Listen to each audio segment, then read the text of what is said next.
अगर आप इस चैनल पे नए हैं तो इसको सब्सक्राइब कर लीजिए और बेल आइकन को प्रेस कीजिए ताकि हमारी नई आने वाली तमाम वीडियोस की नोटिफिकेशन आपको मिलते रहें और आप हमसे कनेक्ट रहें। बिस्मिल्लाहिर्रहमानिर्रहीम। खातिन हज़रात, मैं हूँ अख्तर अब्बास और आप सबको मेरा सलाम पहुँचे। गंदम की बोरी को 50 किलो की होती है और बाज़ दफ़ा आप सोचें 2 लोग मिल के उठाते हैं, मगर जो उठाने का जिनको तजर्बा होता है वो अकेले ही उठा के अपनी कमर पे लाते और ट्रक से उतारा, ट्राली से उतारा, धड़ाधड़ वो रखते जाते हैं। इस बोरी को हिफाजत से एक जगह से दूसरी जगह ले जाना आसान है अगर इसका मुंह बंद हो, क्योंकि अगर इसका मुंह खुल जाए तो पूरा रास्ता पे गंदम गिरती जाएगी और अगर मुंह का धागा टूट जाए, रस्सी होती है वो सेबा सा, तो फिर ये मुंह बंद नहीं होता। और अगर बोरियों पे ऊपर रखी हुई हो तो जो मुंह खुल गया तो वो सारी इतनी तेज़ी से जैसे हाथ से रेत छूटती है, ऐसे गंदम की बोरी खाली होती है। एक ज़माने में 1-2 लोग मेरे पास आए जिन्होंने अपने रिश्ते ख़राब किए कि बातों की बोरी खोल दी। मर्द खोले तो और भी बुरा, पर औरतों का, ख़वातीन का, लड़कियों का तो जो मामूल का हिस्सा है मिजाज का कि अभी रिश्ता हुआ नहीं होता, निकाह हुआ नहीं होता, अगर वहाँ से जो नंद है या सास है वो थोड़े मीठे हो गए और उन्होंने राब्ता करना शुरू कर दिया, तो ये अक्ल की कमी की वजह से या बाज़ दफ़ा मोहब्बत का वो जो एक लहर आती है ना, वो उनको बहा के ले जाती है और उस लम्हे ये अपनी बोरी का मुंह खोल देती हैं। अभी 2-3 केसेस मैंने ऐसे उन बच्चियों का। अच्छा ये देखिएगा बोरी खोलने के बाद फिर होता क्या है। मेरे पास जो केस आया वो पैनिक अटैक का था, यानी उसको मुसलसल पैनिक अटैक्स हो रहे थे और वो इतनी डिप्रेशन में थी क्योंकि जब उन्होंने कहा तुम तो कचरा हो ना, तुम्हारी माँ से बनी हुई। अब ये बात किसने बताई? उसने खुद बताई थी कि अम्मा बहुत डांटती हैं, मेरे नाश्ते पे भी उन्हें एतराज़ है, मेरे कपड़ों पे भी एतराज़ है, मेरे दोस्तों पे भी एतराज़ है, मेरे मिलने जुलने पे भी, इवन मेरे तो चलने पे भी एतराज़ करती हैं। अच्छा फिर उन्होंने उससे कहा कि तुम्हारी तो अपने भाई से भी नहीं बनी हुई, भाई उसको पॉकेट मनी नहीं देता, कहता तुम बदतमीज़ हो। ये सारी बातें किसने बताई? इसने खुद बताई थी। अब्बा के बारे में कि अब्बा सख्त हैं, अगर बात ना माने तो खेंट के तमाचा मारते हैं और मुझे सबसे ज़्यादा मार पड़ती है। अब आप अंदाज़ा कीजिए कि आपने अपनी पूरी इमेज का कचरा बना के रख दिया और कोई बंदा कचरे को क्यों मुंतखब करके लेके जाएगा। मैं इसलिए आपको ये बात, इस लफ्ज़ को दोहरा रहा हूँ ताकि आपके जहन में बैठ जाए। गवर्नमेंट का एक अदारा है जो जॉब्स के लिए इंटरव्यू करता है और पसंद करता है, तो उसमें एक दफ़ा आप इंटरव्यू कर रहे थे, एक बच्चे ने उसे पूछा तुमने क्या क्या किया, अपना तारुफ कराओ।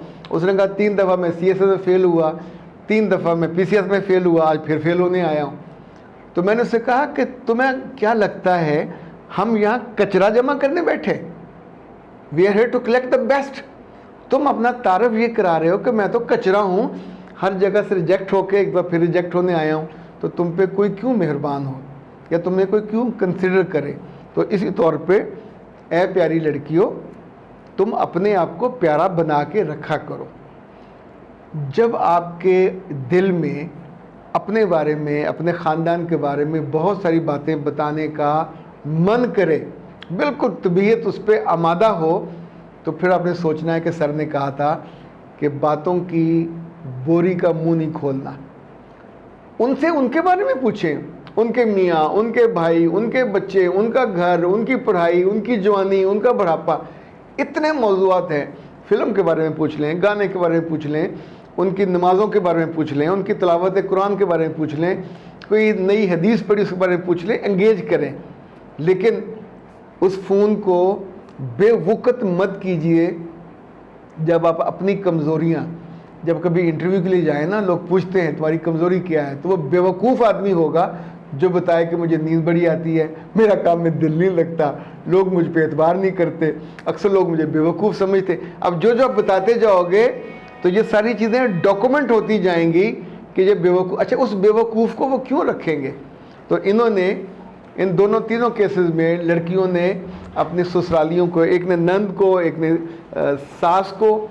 अच्छा अगर आप अपने मियाँ को बताते हैं या मुजव्वज़ा मियाँ जो है मंगेतर, वो शायद थोड़ी सी रायत कर जाए, पर अगर वो अक्लमंद है तो ऐसी लड़की से वो 100 दफ़ा डरेगा कि अभी मेरी बनी नहीं है, जिनकी है उनके बारे में ये यूँ नशर कर रही है।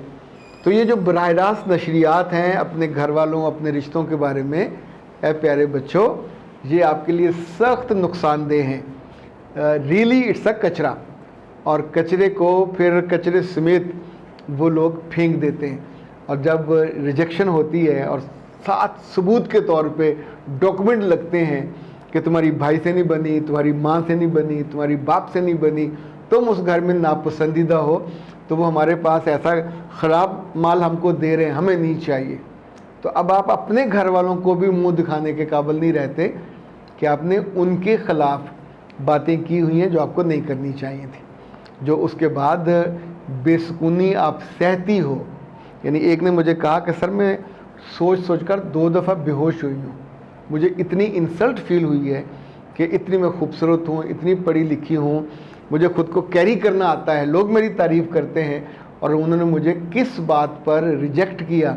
मैं तो उनका बनने के लिए, वो जो कहते हैं ना कि जो माँ से ज़्यादा माँ का हो वो फफा कुटनी होती है, तो आपने क्या किया, उनका बनने के लिए अपने ही रिश्तों को डिसग्रेस किया, डिसओन किया। तो जो इनको डिग्रेड आपने किया, ये तीनों चीज़ें आपके मत्थे लगी और आप इतने बड़े सदमे से दो चार हुई। तो अब असूल ये बना लीजिए, कभी अपने बारे में हर बात अपने रिश्तों में, ख़ास तौर पे कमज़ोर पहलुओं के बारे में ससुरालियों को नहीं बतानी, दोस्तों को भी नहीं बताते। ये काम लड़के को भी यही नसीहत है और लड़की के लिए भी यही रहनुमाई है। अब चूँकि बेसुकूनी है तो बेसुकूनी में फिर मैंने उसको कहा कि ऐसे तुम डिप्रेशन में बेटा चले गए और ज़्यादा तुम्हारी डीप डिप्रेशन हो गई तो फिर तो मामला सवीर हो जाएगा, या तो तुम्हें फिर कोई सोने की मस्कन अद्वियात देनी पड़ेंगी या फिर करंट लगेगा, तो वो ज़्यादा तकलीफ़ दे है। तो बेहतर है उससे पहले पहले अपने ब्रेन को सुकून दो। तो एक तो उनको मैंने फिर वो का एड्रेस दिया कायनात वालों का कि उनसे सुकून मंगवाए। दूसरा उस वक्त मेरे पास पड़ा हुआ था ब्रेन बूस्टर, ये मैंने उसको गिफ्ट कर दिया। और असल में इतनी परेशानी देखी नहीं जा रही थी। ये ब्रेन बूस्टर बेसिकली दिमागी कमज़ोरी के लिए है, जब आप पे स्ट्रेस ज़्यादा होती है, परेशानी ज़्यादा होती है और आपकी नींद भी उड़ जाती है। तो आप इनसे मंगवा लीजिएगा कायनात से 0341786 और 26। ये इस तरह का कोई भी फूड सप्लीमेंट किसी और ने नहीं बनाया, और ये इसलिए शानदार है कि ये इसी काम के लिए बनाया गया ताकि आपकी नींद भी काबू में है, आपका दिमाग भी काबू में है, और जो एक आप हलचल अंदर मची हुई है वो नॉर्मल हो। तो ये सुबह लेते हैं इसको दूध के साथ, और ये जो सुकून है इसको शाम को लेते हैं। सुकून का साथ एक शरबत आपको गिफ्ट मिलेगा। वैसे वो शरबत आप अपने कहीं करीब से लेना चाहो तो उसका जो उसी तरह का जो शरबत है अहमद शाह या शरबत तस्कीन, लेकिन इन्होंने कमाल ये किया कि अपना शरबत बनाया है, उसका नाम ही सुकून रखा है। और सुकून को पानी में डालना है, शरबत को, और घोलना है। 1 गिलास बना लें, आधा गिलास बना लें, फिर आपने 1 चम्मच इसका पेस्ट, और फिर इसका पेस्ट आपने 1 चम्मच खाना है, मुंह में रखें, साथ पानी पिएं, तो वो धीरे धीरे सारा, इसमें कोई 18-19 जड़ी बूटियाँ हैं जो अल्लाह ने आपके लिए बनाई हैं, और आपको ज़हन को सुकून मुयस्सर आएगा। अख्तर अब्बास को दीजिए इजाज़त। अस्सलाम वालेकुम।